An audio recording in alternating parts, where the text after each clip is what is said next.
So, welcome back everyone to episode 3 of my WOLVLOG, and today I want to talk about the big guy, John Ronald Reuel Tolkien, J.R.R. Tolkien, the guy who wrote Lord of the Rings. First of all, with him everything started, fantasy related, but second of all, and most importantly, he was a language nerd. At a very young age, was so into languages that he started to create his own language. Between the age of 15 and 17, he created his own fully made up language, Elvish.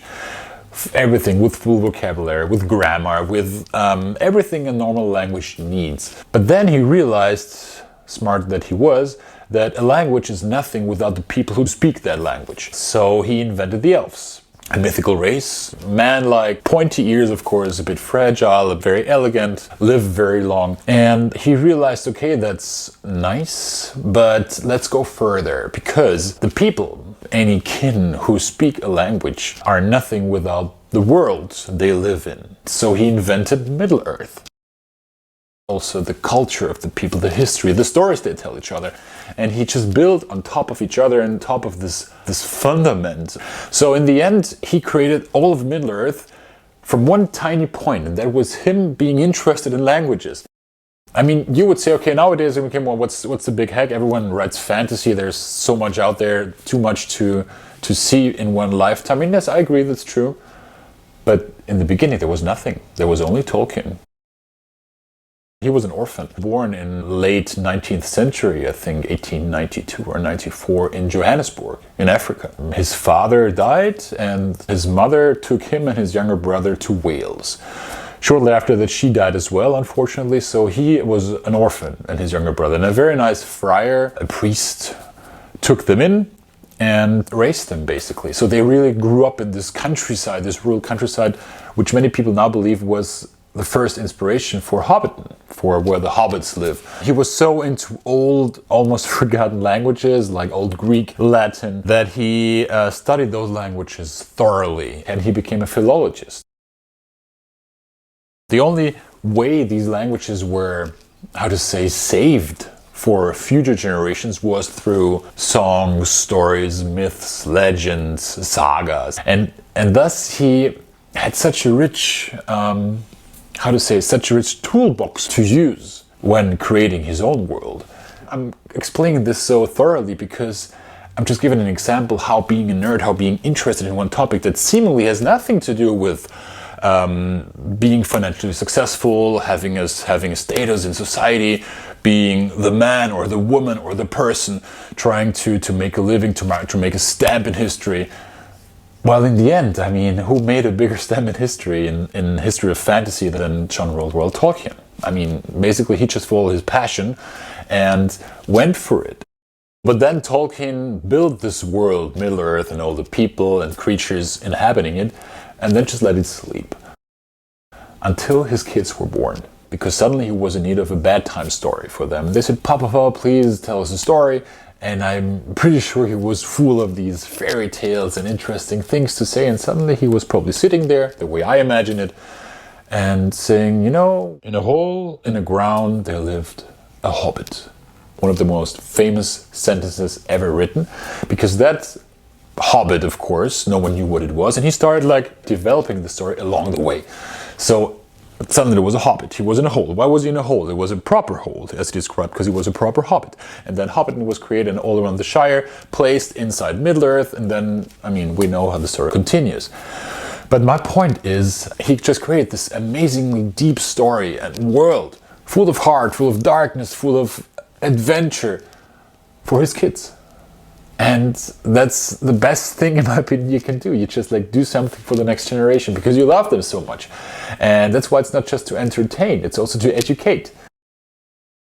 This now counts as world literature, and it is. I mean, everyone read it, from a businessman to all the hippies in the 70s. In school, they were reading that. Of course, it's outdated when you talk about nowadays topic of race and gender, but back then it was very progressive. Lord of the Rings was, interestingly, also my final paper in English literature back in high school, which I just remembered actually. It was about Lord of the Rings, the concepts of good and evil. The thing that's actually evil in Lord of the Rings is only the ring. Just a ring like this.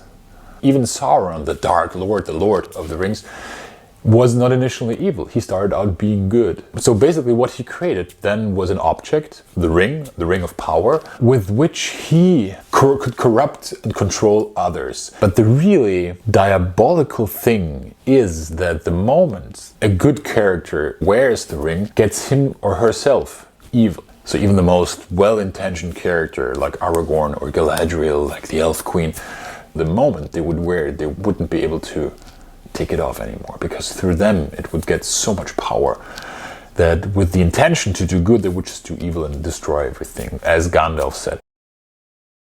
If you want to make an analogy to the real world, the ring is power. It's nothing else. The moment you taste power, it's so hard to let go. Of course, Tolkien told it in a very fantastical way by Middle-earth and the story between the Dark Lord and this erupting volcano and the lands of darkness where everything is destroyed. No forests, no trees, nothing green. And if you look at some construction sites on our planet Earth, everything is destroyed there too. So it's not far from Mordor, where the shadows lie. He just chose fantasy, and as I said in my last episode, fantasy can just be an allegory for our world, a mirror, while entertaining us and giving us an escape route from our reality, our everyday lives.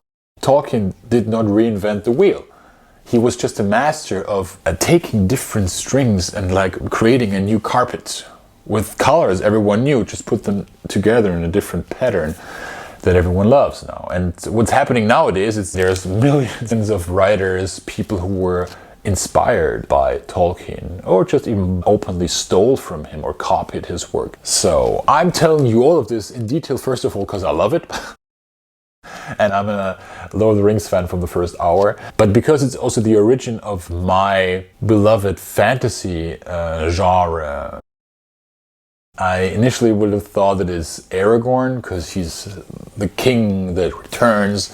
He's the leader, he's a great swordsman, he's brave, he is smart, he is tender, and he's like one of the key characters of Lord of the Rings. But if I would have to choose one character I really fell in love with, it's Samwise Gamgee. It's the least likely hero in all the Fellowship, because he, time and time again, against all odds, out of love for his friend and out of love for his life and for his home, he's just this small gardener who embarks on this journey because he's afraid for his best friend. He's content with his garden at home, with Rosie, the girl he fell in love with long ago, but he's too shy to approach. Later on, he manages.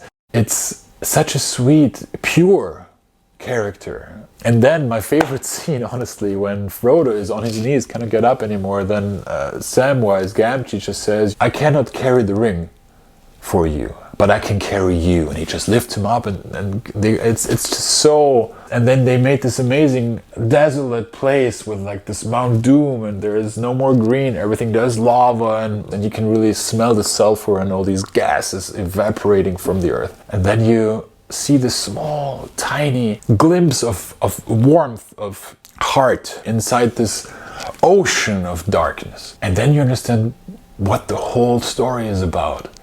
So, and I want to finish this episode with a comment. A friend of mine wrote me that the big problem with nerds is not the world they live in and the interest they have, but the fear they have of going outside their own four walls, of approaching the outside world. They rather stay at home with their phones or with their computers. I feel you. I know what you mean. It's hard if you're comfortable within the setting you know.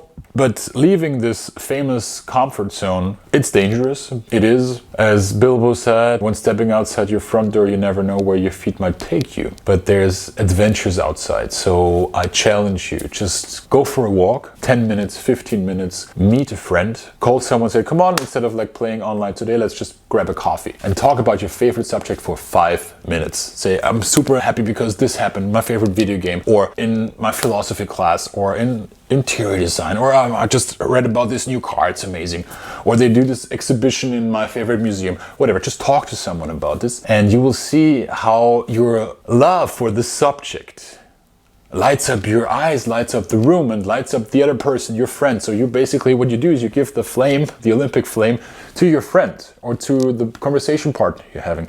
And thus you're bringing something out into the world.